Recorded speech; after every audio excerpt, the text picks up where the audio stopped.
dent in an entire face, and I ask much more from you now. Yesterday you were a soldier on the front lines, but today, front lines are history. Uniforms are relics. The war rages everywhere, and there will be casualties.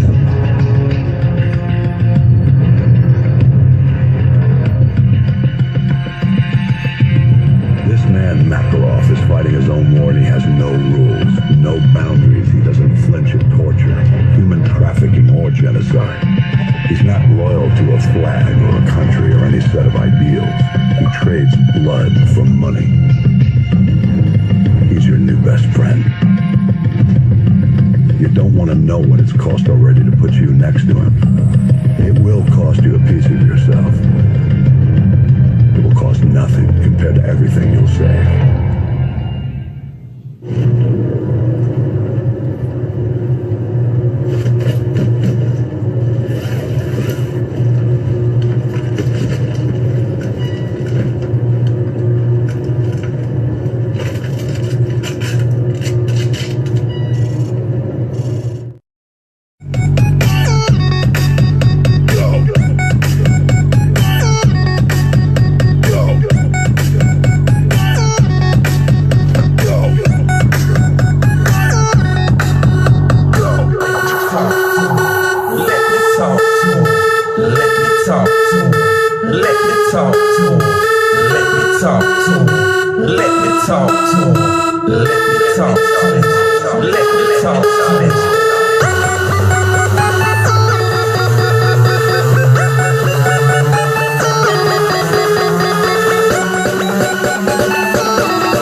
Jackers.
Let me talk to him.